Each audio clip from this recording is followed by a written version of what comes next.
Got a suggestion from Catherine Wolf. It looks like a real interesting one. It is what is abolition by Ol Renati.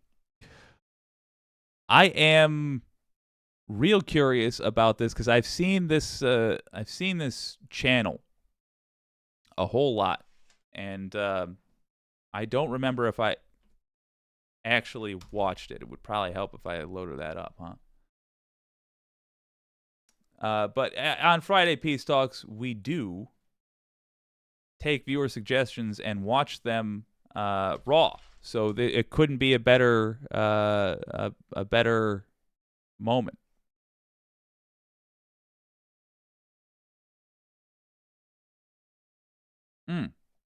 Oh, this is going to be brutal. There we go.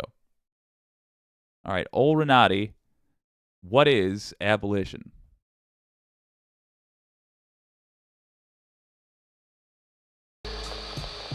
I mean, they're killing my friends. It's as simple as that. And I've been all the years that I've been alive. So you don't agree then? I mean, when people say, oh, it's okay for him, he's escaped. What have I escaped? Where, anyway, would I go to escape? To your country? Where would a fleeing black man go if he wanted to escape? If you break faith with what you know, that's a betrayal of many, many, many, many people. I may know 6 people, but that's enough. Love has never been a popular movement, and no one's ever wanted really to be free. The world is held together, really it is held together, by the love and the passion of very few people. I'm an abolitionist. Yes, that does mean I believe we need to abolish prisons, policing, and America's entire criminal system as it exists.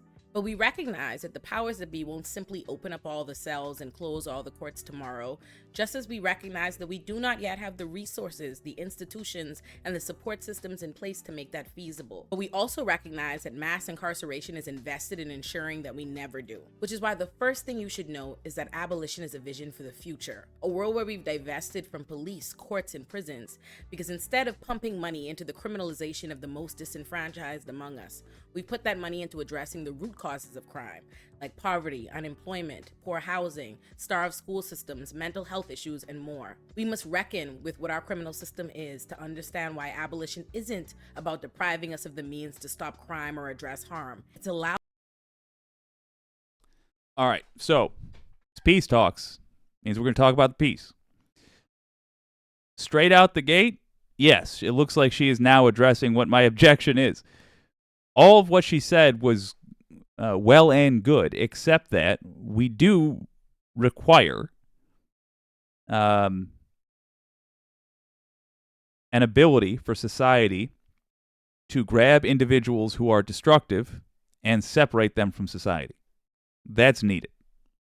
Now, I don't think she's actually, as in fact it looks like she's clarifying now,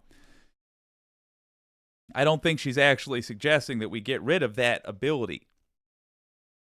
But I do find that when the left discusses anything like this, they do an abysmal job. They keep stepping right on that rake. I'll never forget the failure of defund the police. The dumbest group of words assembled to say what was intended to be said.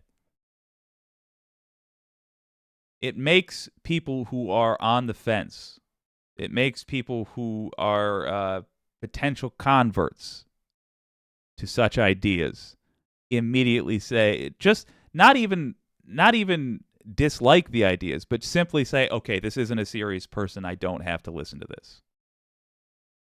So when she says I'm for abolishing prisons and police and yada, yada, yada, yada, look, I think I know where she's going with this, and I think I support it. But when I hear that, I go, oh, God, please don't let this be a thing I start hearing the left say. Please don't start saying abolish police, abolish prisons. God, please don't. Even if that's what your goal is, find a better way to say it. Because what people are going to hear is that when somebody commits a murder, then you send a therapist running down the street, and they throw open the door and they say, okay, tell me about your feelings. That's what they're going to hear. I know that's not what she's suggesting, but that is what will be heard. And that's nonsense, of course. But let's hear what the actual plan is here. Allowing us to design a system where we do those things for the very first time, because that is not what we currently do. Mass incarceration is slavery. The Yes. fact that the 13th Amendment explicitly acknowledges by abolishing slavery except for anyone convicted of a crime. In the same breath that the US government Jesus purported to Christ. abolish slavery, they established the means to continue the practice. And slavery So they said, slavery is bad. We will not have slavery. You need to make an excuse to own the slave first. So, you know, have everybody hyperfixate on black people, and then as soon as somebody hiccups in public, tackle them, beat them within an inch of their life, and then they can be a slave. is as much a It's our current business system. as it is a sin. And a business is meant not just to continue, but to expand, to make more and more money. Nearly 2 million people are incarcerated in America, over 400,000 of whom have not had a trial or been convicted of any crime. Nearly 60% of all incarcerated people are Black or Latino, and the vast majority of incarcerated people earned wages below the poverty line prior to their arrest. And Yep. America makes over $11 billion yearly in goods produced by prison labor. Both Step one, we need to abolish private prisons. If somebody is going to live in chains, we must all take responsibility for it. That means these things can only be done in our name. So private prisons have to go. Nobody should be profiting off of the incarceration of another person. private and public. And I just realized I should probably let her say her piece uninterrupted.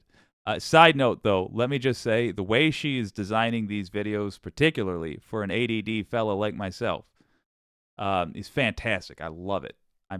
I might gently steal it.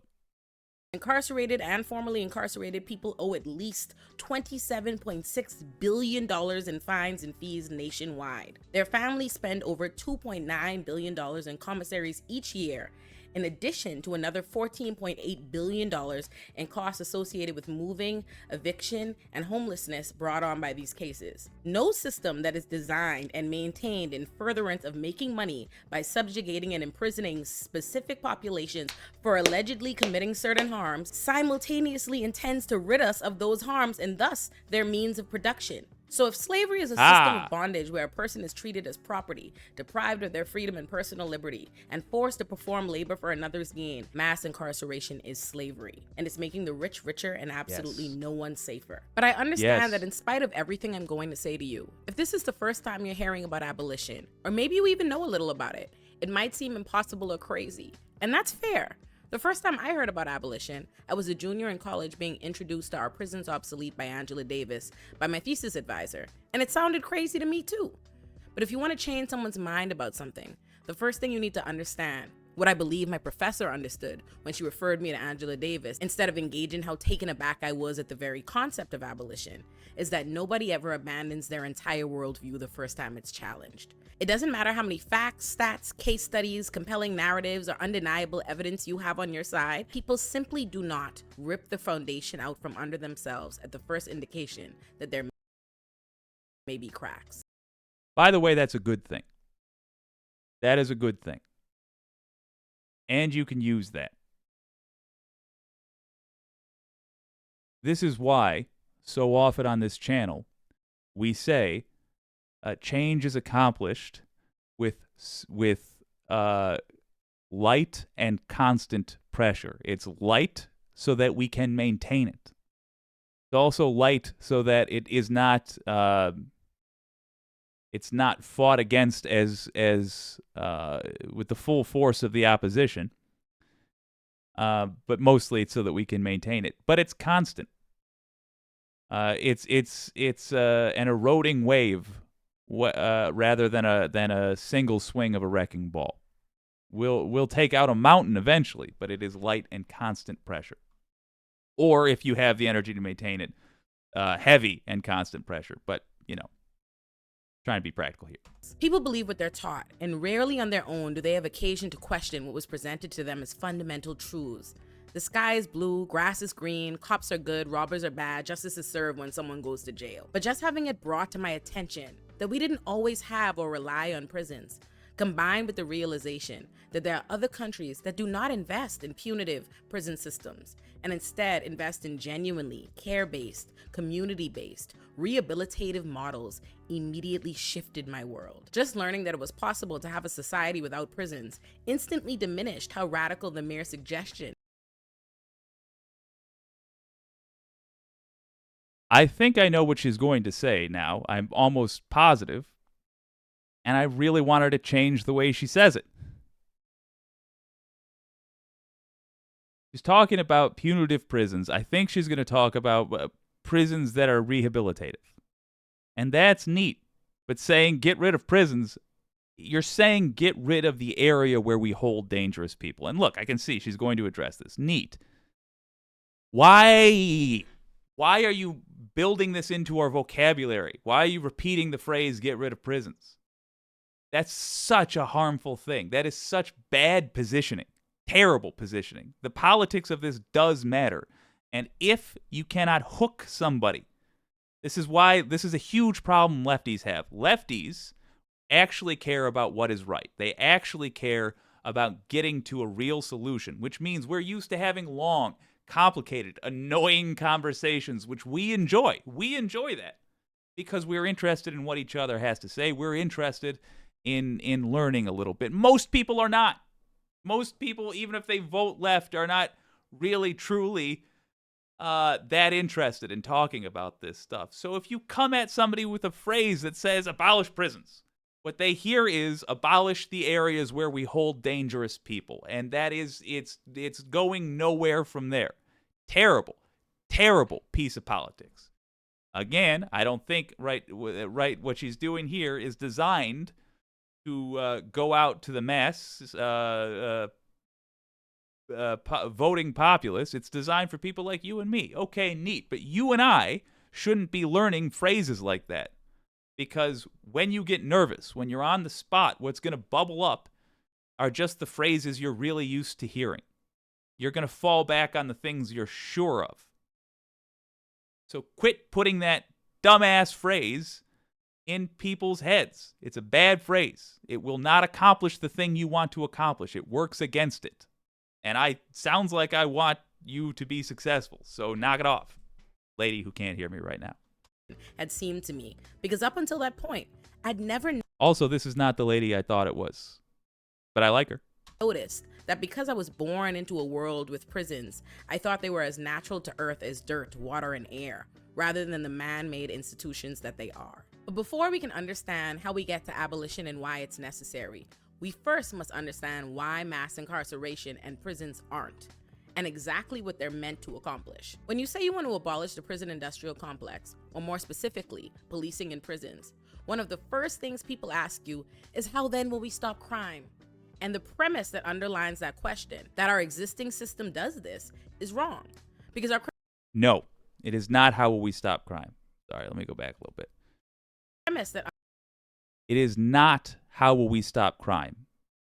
That is the key thing to understand. That is not the first thing people think. The first thing people think is how will we be safe from criminals, and that is different. Do you understand? Let's say I crack. I have a mental break, and I'm running around with a sock full of nickels hitting people. Do we need to get me mental treatment of some sort? Absolutely. But first and foremost, we need to grab me and pull me out of the general population and put me somewhere where I cannot hurt people. The debate, what she's talking about, is where that somewhere is. But do you understand that it is not about how we stop me from swinging the socks 10 months from now? It's how we stop me from doing it tonight, immediately. That's a huge messaging problem. Underlines that question, that our existing system does this, is wrong. Because our criminal system does not address, stop, or prevent crime. Because that's not what it's intended. But it does. It does it poorly. But if somebody is out shooting people, there is a system in place to collect that person and separate them. I hate the system we have. It is used as an excuse to run modern slavery. I agree with that. But she's presenting something that is not true here. The point she is getting at is long term. And the point I'm trying to say is the only thing regular folks will hear is the short term. And they'll have a point because she is not addressing the short term. Yet, I suspect she will. I suspect that's the very next section. Why would you start? Why would you start with all of this other stuff? She says, before we get to the part people are going to care about, first we must talk about all these things people aren't going to listen to because they're only going to be thinking about the last part. That's the worst way to discuss this. I really like what she's talking about for lefties who are already willing to have this conversation. This is a terrible, we're almost halfway through the video. She hadn't gotten to the serious concerns yet. This is a terrible way to think you're going to sway anybody who needs to be swayed to accomplish these things. To do. In fact, it's meant to reproduce it. America's criminal system is a vehicle for maintaining racial, social, and economic inequality by criminalizing poor Black and brown communities, using them for labor, and saddling them with debt, trauma, and rap sheets whose lifelong collateral consequences can rarely be outrun. It's not a coincidence that the same communities dubbed high crime areas are those most under-resourced and remain that way generation after generation. We all want to live in a society that is free of crime and the social ills that reproduce it.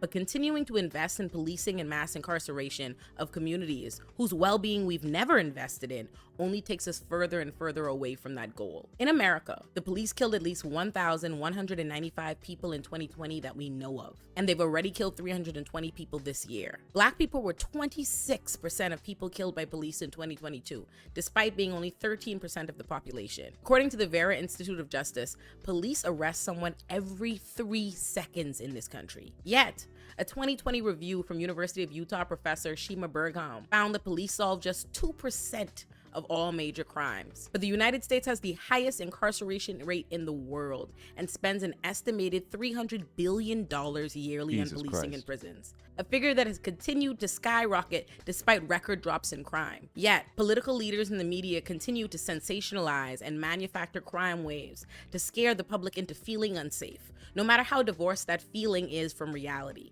so that we continue to support inflated police budgets, militarized police departments, and incarcerating residents of the most under-resourced communities.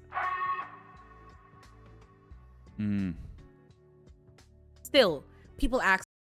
Before we get there, yeah, and to really stress that, when you have a community that loses one of its members because that person becomes incarcerated, just take your emotions out of it and think about the nuts and bolts of how it affects the rest of that community. Let's just say that person was pretty unimpressive, but they nonetheless ate 3 meals a day, put gasoline in their car, and once in a while went out to the movies.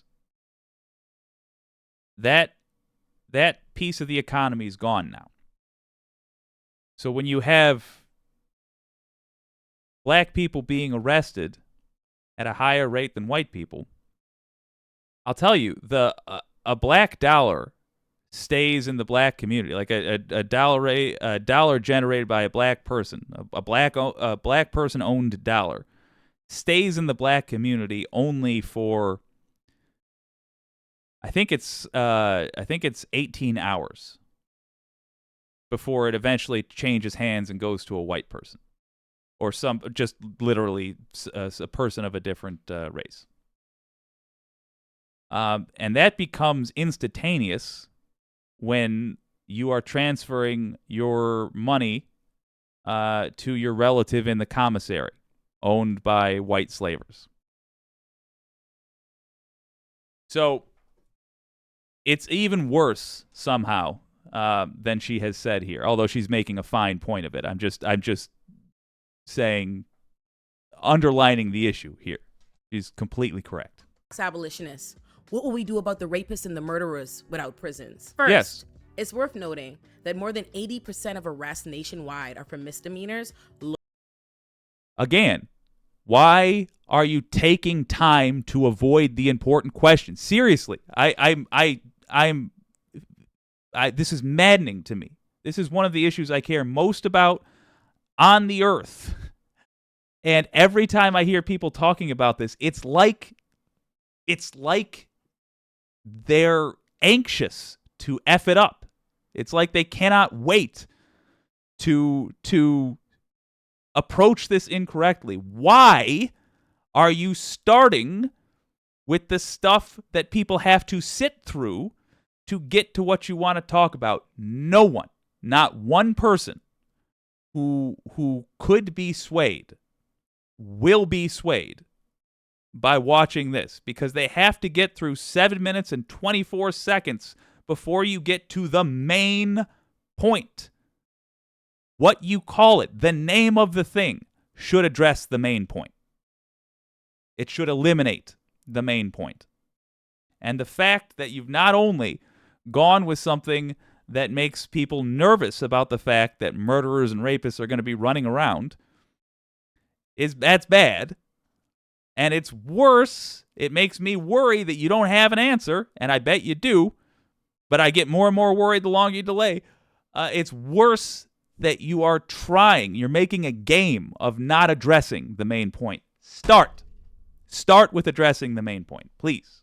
Let's hear it. Low-level and non-violent offenses. Rape, murder, and other horrific and sensationalized crimes are simply not a reflection of the bulk of what's in our criminal system. Okay, but they happen so, get to the main point. They're just what receives the most media attention. Further and importantly, condemning violence doesn't stop it from reoccurring. Understanding and alleviating the cost. Yes, it does. It literally does. It's not all that is necessary, but it does. Get to the main point. I'm begging you. I like this video despite the issues I've had with it, but now I'm genuinely concerned. Get to the main point. Causes of violence does. But to the question, what do we do about the rapists? To that I ask, what are we doing about them now? In a piece for The Guardian titled, "Who Will Protect You from Rape Without Police?" Moira Donegan answers the question perfectly, and she says, and I quote, "But the notion that abolishing the police will have negative repercussions for women radically misunderstands both American policing and sexual violence. Police abolition need not be considered an abdication of the responsibility to protect women, but rather a way to fulfill it. Police never investigate most sexual violence because most sexual violence goes unreported. According to the Rape and Incest National Network, or RAIN, a little less than 25% of sexual assaults are reported to the police, significantly less than other violent crimes. There is ample evidence that sexual assault victims who distrust the police are correct. Police departments systematically fail to make arrests in sexual assault cases, and their failures are mirrored throughout the justice system." You hear two bangs in the middle of the night. You open your door and you see somebody running away. It's Ted Cruz. It looks exactly like Ted Cruz. It is Ted Cruz. You'll find out later. But nonetheless, you see them running away. Your neighbor's door is cracked open, and you push open the door. And you see your neighbor has been shot twice in the head. And a gun is lying on the floor. It says, "Property of Ted Cruz," and it's smoking.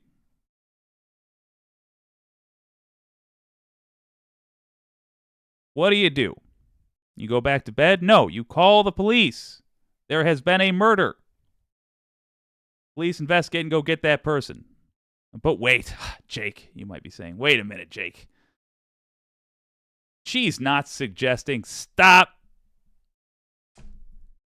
For 8 minutes and 39 seconds, she has been talking about abolishing the police.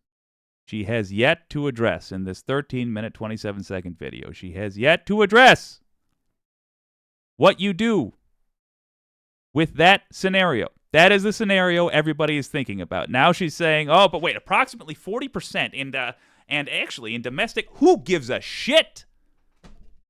Your door gets kicked in while you're not home.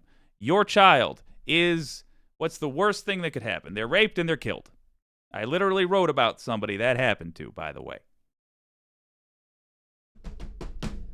But don't worry. This person on the left says that 40% of... Shut up! You're destroying a good point with this nonsense.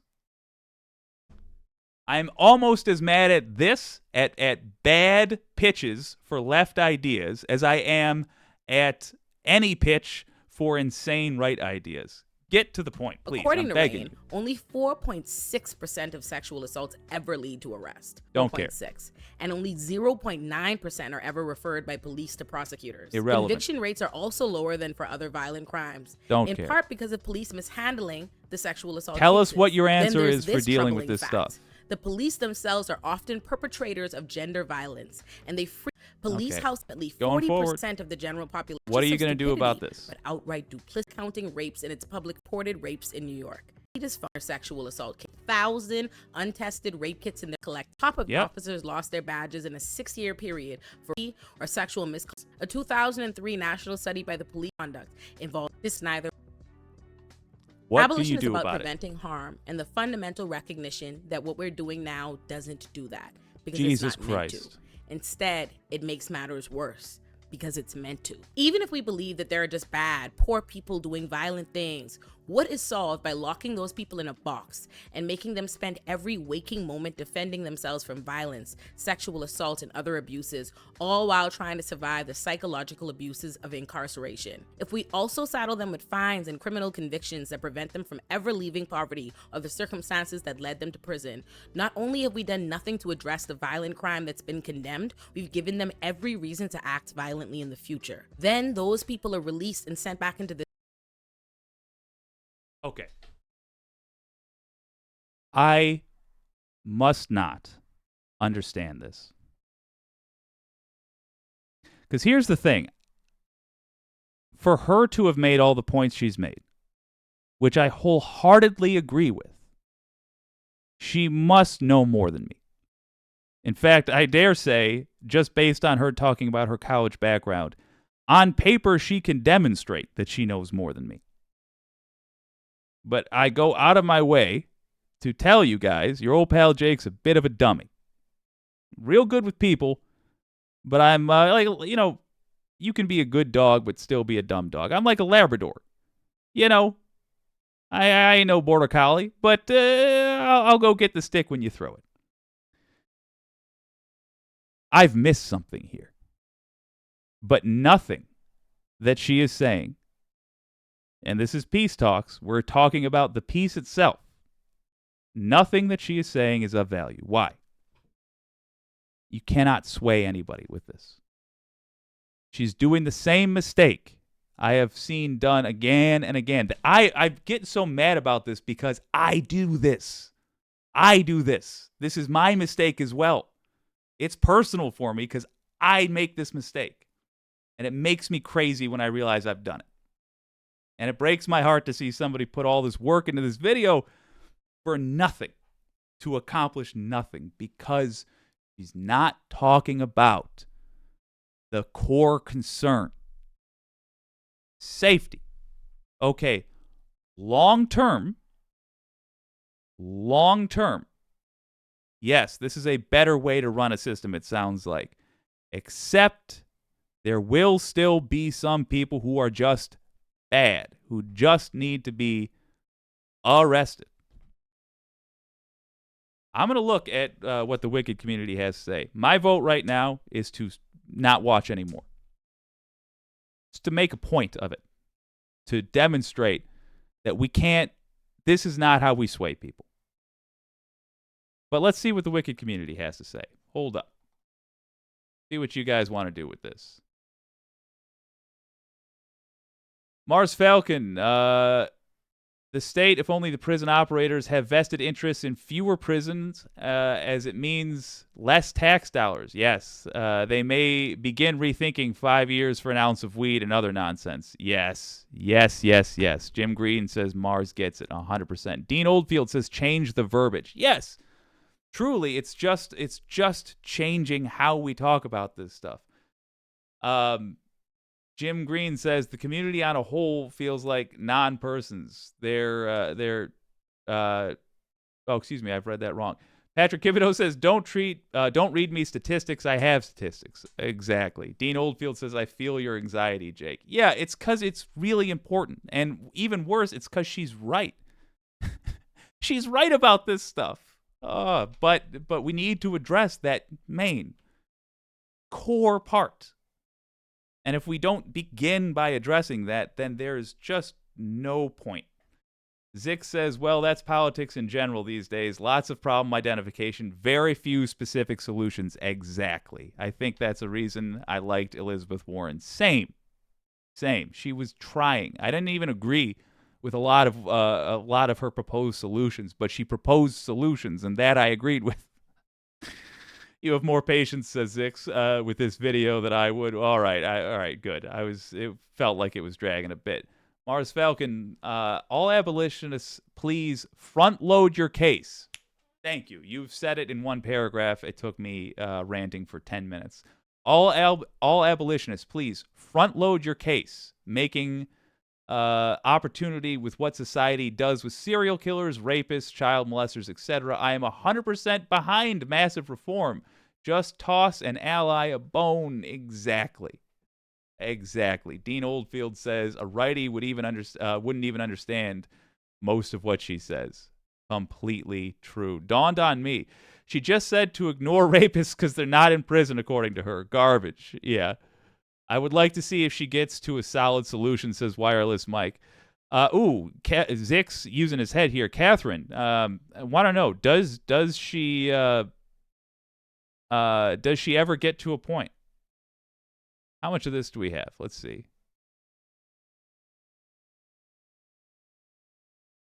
Tell you what. I'll when I upload this later, I will. It's already a 31-minute recording. When I upload this later, I will. I'll link the video, and if she does get to a point, you'll be able to see it in her video. I'll say this: if you can get past the main point of objection, what do we do with the people who are truly, really, genuinely in need of imprisonment, in need of separation?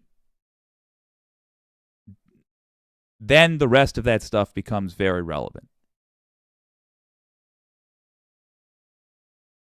She's debating what we're going to order off the menu before we have decided whether or not we're going to have dinner together. That's the problem. She might have great taste. She might be a sommelier who can recommend the finest wines and pair them with any meal. It's irrelevant until we get to that main core part. That is what we must begin with. And honest to God, I believe. No, I was going to say this is what I believe. Now, I'm not sure. I really don't know this. But here's the impression that I get, and that's what's important. The impression that I get is she doesn't have an answer. And I think, it must be this. It must be that she believes that the answer is obvious. Well, we keep some prisons. We keep some police. We keep some armed people to go do these things. Well, that's not really what abolish means. Abolish means get rid of. So find another phrase. Otherwise, once you get past that, yes, I agree. The really important thing to understand is we have slavery in the United States, and we need to get rid of it. And we need to be ruthlessly clever and smart and realistic about how we do it. That means addressing the concerns up front. And for God's sake, renaming your movement. How about the anti-slavery movement? That's more accurate.